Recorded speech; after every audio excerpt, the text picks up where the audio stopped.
Okay. Hi. Thank you for volunteering for my Girl Scout project.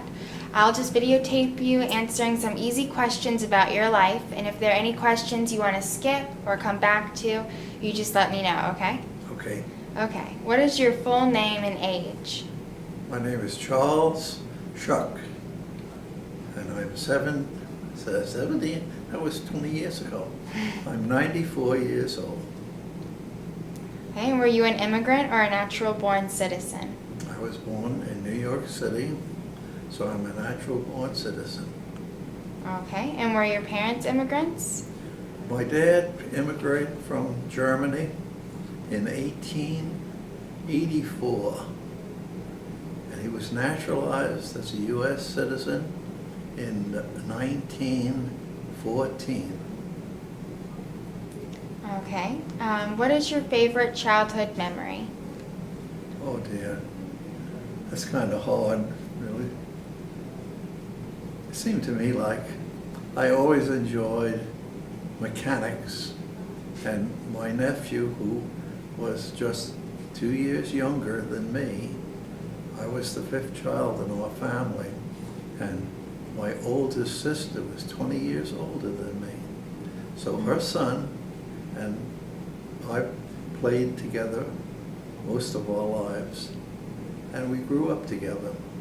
And when we were teenagers, we scrounged parts for a Model T Ford and put it together in our backyard, and then drove it around the empty field behind our house, which was, before that, was a potato farm.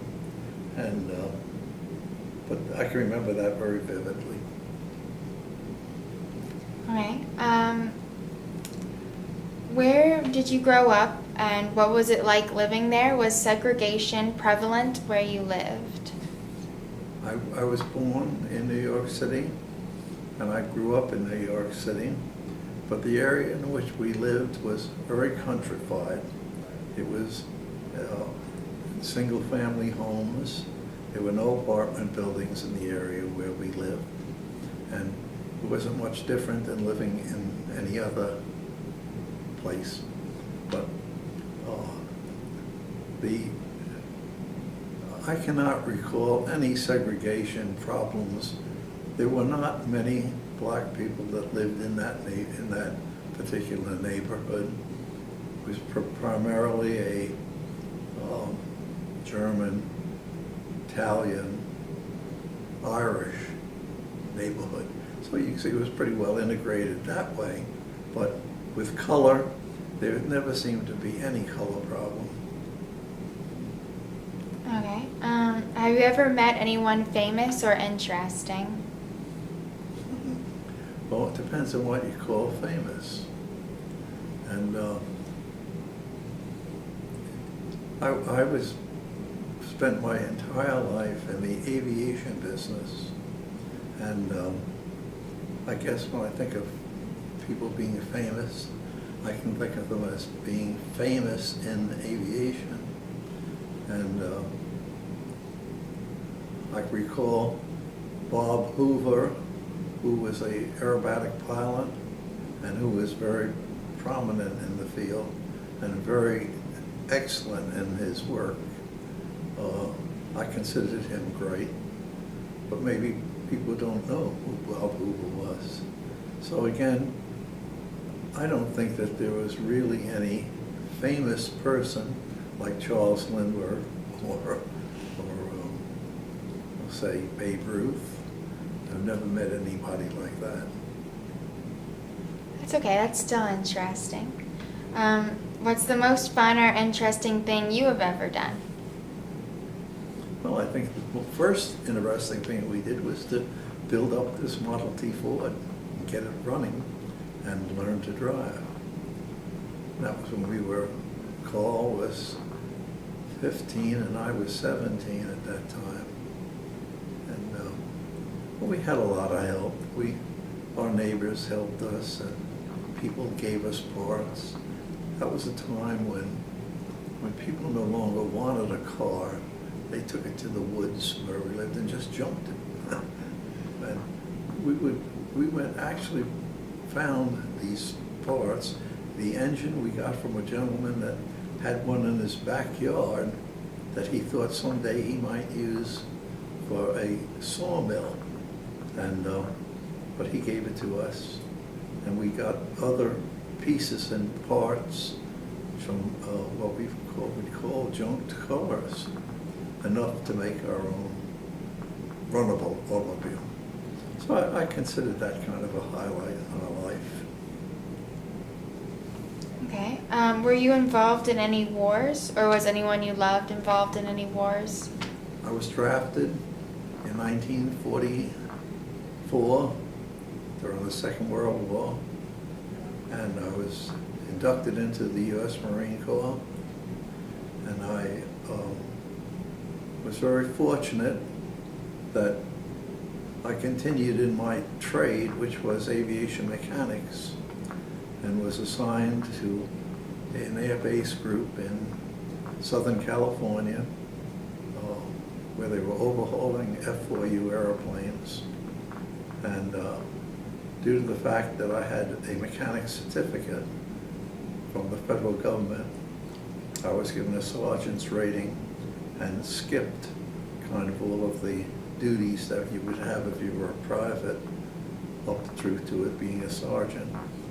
And I was assigned to a B-26 as the crew chief on the B-26. So my entire career in the Marine Corps, which ended in November of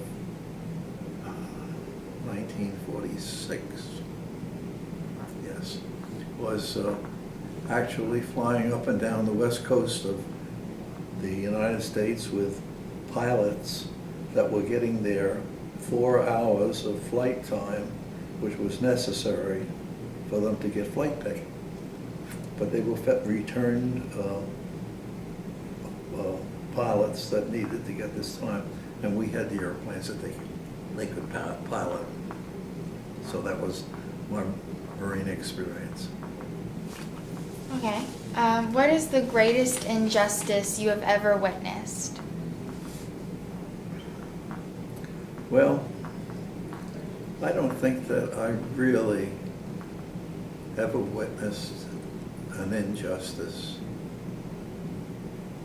I think that my life has been such that I haven't been in that kind of a position that that I would find that.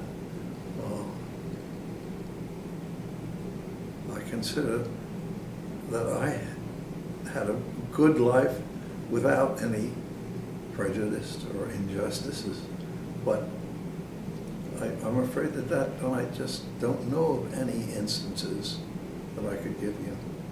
That's okay. That's probably a good thing, right? Yes. Yeah. Tell your favorite story about your spouse. If you don't have one, tell your favorite story about your closest friend.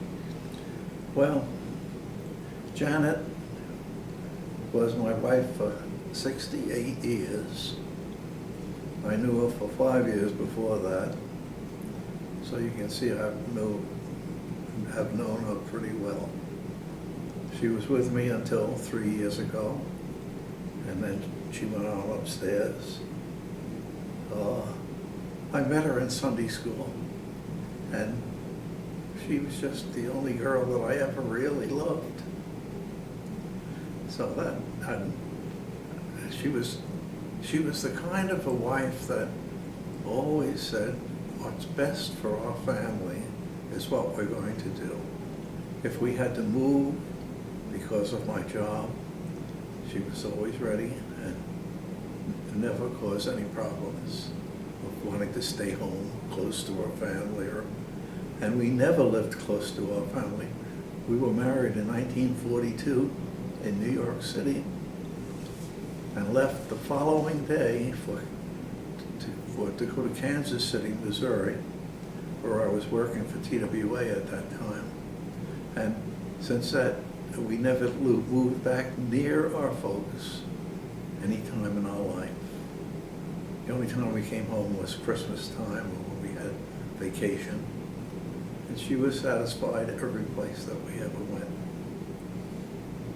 So sounds pretty good, doesn't it? Yeah. Talk about your children. How many did you have, and how fun or hard were they to raise? You can talk about your grandchildren too. Okay, we had 2 girls. Carol was born in 1942. No, 44. Because she was only about three or 4 months old when I went to the Marine Corps. And my wife went back home with her family at that time. But we had to break up our home, sell our house, and start all over again. But Carol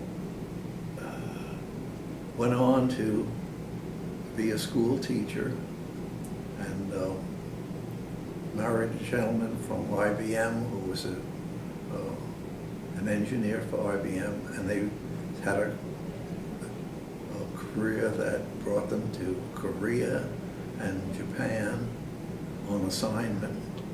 And while there, they adopted a little Korean baby, and Wendy was brought up as their daughter, and was a wonderful little child.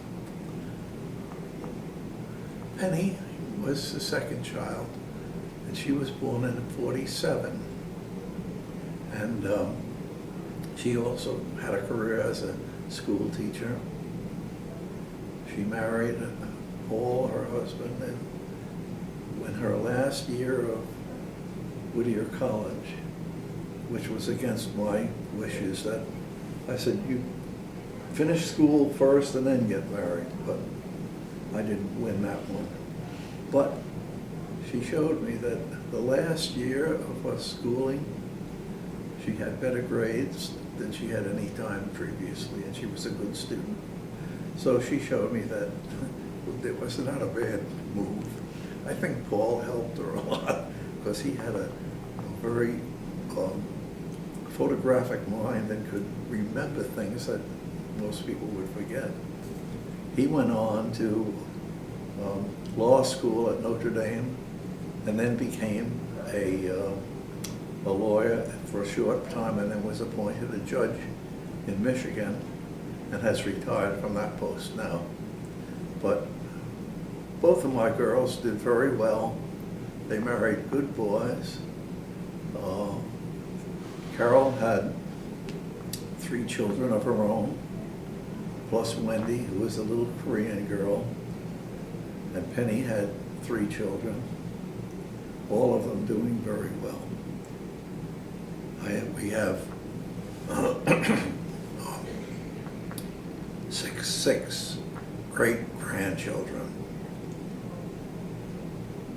The oldest lives here in Vienna, Virginia, and I had the pleasure of getting her up as what we call a young eagle.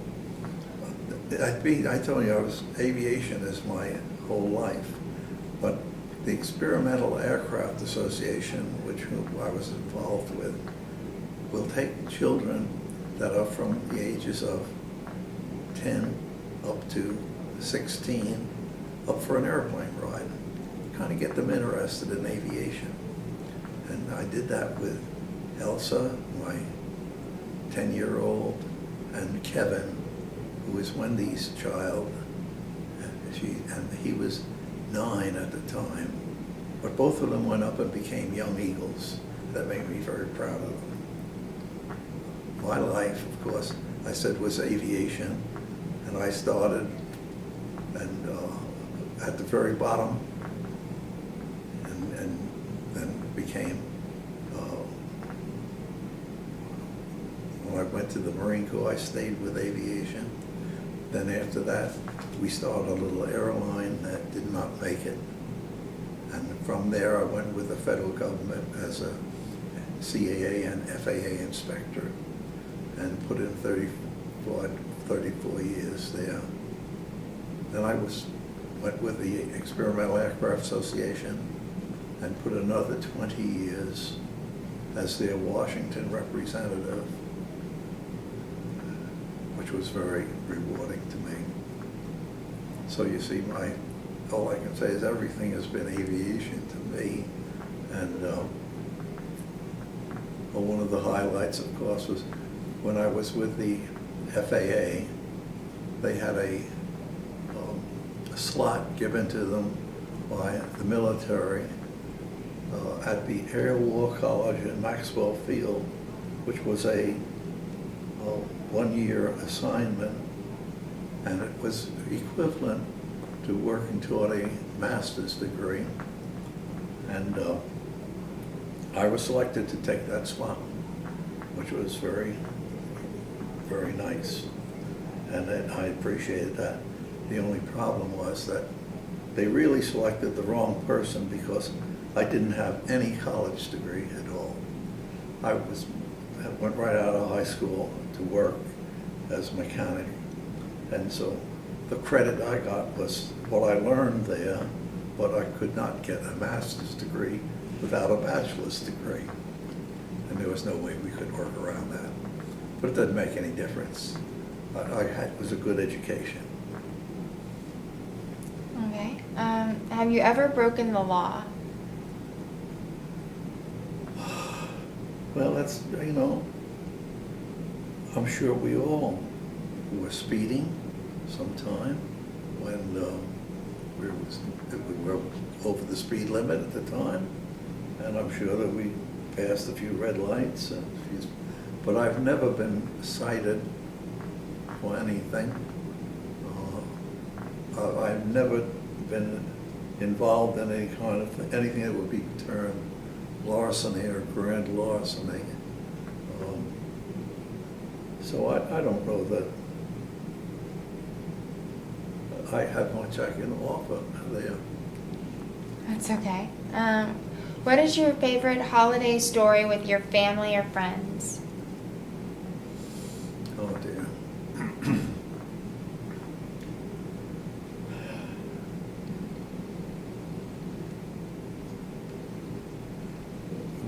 We spend our holidays as a family, and I guess the best one I can think of was we decided that we would take the whole family on a cruise, and that was many, many years ago, and there's 24 of us now, and there maybe were about 16 or 17 in the family then. So we went on a Caribbean cruise, and everybody enjoyed it so much. We just had a wonderful time that we then did it for the next 3 years after that. But one of our children, grandchildren, became violently sick on board ship. She just couldn't stand it. So we decided now the next thing we'll do is we'll all gather, and we can't do it at Christmas time, but we'll all gather once a year at Emerald Isle down in North Carolina at the beach. And we'll have a big party for a week with everyone. And we've done this now for the last maybe 15 years, or even no more than that. And we've managed that everybody gets there. We rent 2 duplexes so that the younger folks can be over by them, the older ones can be on the other side. But we have such a wonderful time, and the children just love it. So it's something that we do, and we continue to do it. We did it last year, we did it this year, and without my wife, but we'll continue to do it. And then we have a nice big family meal one night while we're all there, and that's our highlight of the year. Okay. What other interesting stories do you have? Please share as many as you can think of. The problem that I have is that what was interesting to me is rather technical. It's not something that the average person, like meeting the Queen of England or something like that. I don't have any stories of that nature. I mean, mine are all flying stories and things that I love with You can aviation. you can talk about flying stories. Well, being a mechanic, that was my primary education and my primary position in life.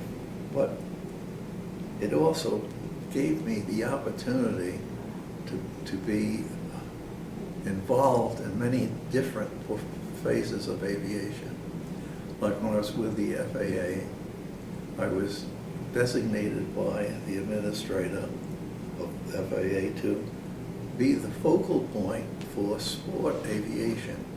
Sport aviation were people that just flew for fun, not a business, but they just had private airplanes and enjoyed them. It included people that wanted to build their own airplane. Now this they couldn't do, and I was instrumental in developing the regulations and the procedures for these people to follow. It started a whole new industry of what we call kit airplanes, where people developed a kit which was the materials and the procedures to build that airplane. And then they sold this kit to people, and they were some of them had schools, developed little schools where people could come back into their shop and work in their shop building the parts they needed to build. And it was a great thing for people that liked to do things with their hands, that they wanted to build something. So today, there's a whole industry of kit aircraft which people have available, that they can purchase these kits. And it takes them anywhere from, probably the easiest ones, they'll work on for a year, up to 5 years, or even longer to get the thing done. But it's a labor of love to them. So that to me was a highlight that I treasured that. Did you ever get your pilot's license? Yes. When after I got out of the Marine Corps and I went to work with the FAA, I was assigned in Dallas, and I used my GI Bill for my flight school. And I got a private license, and I have an airplane, single engine, land and sea. I have seaplane rating. And so, I've used them just as mainly transportation to go one place to the other, because when I worked for the FAA, we had itineraries that took us to various places. In Oklahoma, we had the eastern part of the state, and when I was in Dallas, we had the northeast part of Texas, which is a rather large place. So you rent an airplane and you could fly to where you're going rather than drive a car. So that was good for me to do that. Did you have an instrument rating, or Pardon? did you have an instrument rating, or did you do it all VFR? All VFR, yeah. No, I never got an instrument rating. I didn't need it. What planes did you fly? Well, everybody learns on a Piper Cub or a Taylorcraft, so I learned on those. And then the Cessna family of 150s and 170s and 180s. And the biggest thing that I flew was a Beach Bonanza. That's a nice airplane to fly. So I'm not really what you call a real pilot, but in my life, when I was working both the FAA and with EAA, which is the Experimental Aircraft Association, I had jobs where I was really out in the, well, let's say with FAA, I was the federal agent, so to speak, working with the aerobatic group. the Warbirds of America, the Antique Aircraft Group, and although they were all better at what they were doing than I could possibly be, I was still accepted by them as their kind of their guiding light, so to speak, to keep them on the right path. And it was so successful. We were all did very well. It sounds like you have a little airplane experience. My husband and his father, and actually his grandfather, were all pilots. In fact, his grandfather would have been doing the same kind of work, mechanic, Yeah. in the military during World War II. Well, aviation was an expensive thing, but was very rewarding. Yeah. So I tried to get my family involved, but they were not interested. And my two children, of course, they used to fly with me. So, I mean, and then there was no, after they went to school and became school teachers, they had families. And, but I took my grandchildren. Keith went up with it one time and came back and he said, I'd rather have a car than get involved in airplanes. See, now it's a 17-year-old. And the others were so involved in computers, they just weren't interested in. That was what they were.